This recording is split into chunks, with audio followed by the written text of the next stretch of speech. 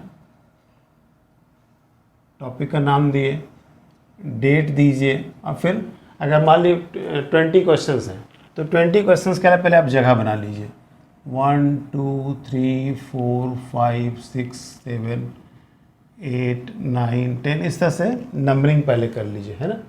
फिर question solve करते समय जैसे मान लीजिए आपने बनाया 1 का आंसर A, ठीक है, 2 का B, 3 नहीं बना छोड़ दिए, 4 का आंसर C, 5 का आंसर आपने D किया, है ना। अब चेक करते समय करना क्या है, चेक हमेशा आप रेड पेन से कीजिए। जैसे मान लीजिए 1 का आंसर A नहीं हो रहा है, A की बजाय हो रहा है C, तो इसको हल्का सा काट के साइड में C लिख देंगे, ठीक है, जो सही उसको कुछ नहीं करना है। 2 का आंसर B है, ठीक है। 3 का आंसर आपसे नहीं क्वेश्चन सॉल्व हुआ था, मान लीजिए इसका आंसर आ रहा है E आ रहा है, आपसे सॉल्व नहीं हुआ, आप इसको ऐसे घेर दें कि हमसे नहीं बना था, ठीक है। 4 का आंसर ठीक है, 5 का आंसर D ठीक है। अगर आपने यहाँ तक चेक किया तो यहाँ तक एक मार्क आप अपना ब्लू पेन से कर दिए कि यहाँ तक हमने चेक कर लिया है ना। अब करना क्या है कि आप जैसे क्वेश्चन को देखें, आंसर मिला के आप देखें कि भाई 1 का पहले ये देखें कि भाई 1 का आंसर A क्यों नहीं हुआ, और अगर 1 का आंसर C हुआ तो क्यों हुआ, तो इससे चीज़ों को आप सीखेंगे जल्दी, है ना। दूसरी चीज़, अगर क्वेश्चन नंबर 3 का आंसर आपसे नहीं हुआ था, है ना, आपने आंसर देख करके इसको नोट कर लिया था ये, अब आप उसको आंसर देख करके खुद सॉल्व करने की कोशिश कीजिए। अगर आप सॉल्व कर सकते हैं अच्छी बात है, नहीं कर सकते हैं, आपको अगर दिक्कत हो रही है आप उसको घेर दीजिए। इस घेरने इस घेरे का मतलब है ये क्वेश्चन आपसे नहीं बना, ये क्वेश्चन आप अपने फ्रेंड से पूछिए, आप मुझसे पूछ सकते हैं, है ना। और ये कॉपी में ये आप बिल्कुल संभाल के उसको रखिए, ये उसी कॉपी में कीजिए जिसमें आप नोट्स बना रहे हैं। हमने कहा ना कि 20 क्वेश्चन है तो 20 क्वेश्चन का आप जगह पहले बना लीजिए। और इससे फ़ायदा क्या होगा कि आप जब रिवीजन करेंगे, है ना, तो रिवीजन के समय आपको सारे क्वेश्चंस चेक करने की जरूरत नहीं है। जहां आप देखेंगे कि भाई रेड मार्क है, मतलब ये क्वेश्चन आपसे गलत हुआ, तो उसको दोबारा आप बना के चेक करेंगे, है ना। ये आपसे बना ही नहीं था तो इसको ज़रूर बनाएंगे अगली बार, ताकि ये बार बार करते करते आपको प्रैक्टिस हो जाए, ताकि एग्जामिनेशन हॉल में अगर उस तरह के क्वेश्चन आते हैं तो आपको दिक्कत ना हो। तो ये आप करेंगे तो उससे आपको काफ़ी फ़ायदा होगा। और उस कॉपी को संभाल कर रखेंगे, है ना। और क्वेश्चन सॉल्व करने के पहले टॉपिक को अच्छी तरह से पढ़ लें। नोट्स आप मेरे वीडियोस को देखते हुए बनाएं, या आप किसी बुक से पढ़ते हैं, जो है ना, कहीं भी आप क्लास करते हो तो आप नोट्स जरूर बनाएं। आपका नोट्स हमेशा आपका होगा, किसी दूसरे टीचर का या कहीं प्रिंटेड मटेरियल जो है वो कभी भी आपका नहीं हो। जो आप खुद नोट्स बनाएंगे ना, वो हमेशा आपके काम आएगा, वो आपके लिए ज़्यादा यूज़फुल होगा, ठीक है। तो फिर ये हमने आज किया, लिस्ट हमने आपको दिया है फिजिकल क्वांटिटीज़ जिनके डायमेंशन सेम है। अब नेक्स्ट टॉपिक हम लोग करेंगे आगे डायमेंशंस में, है ना।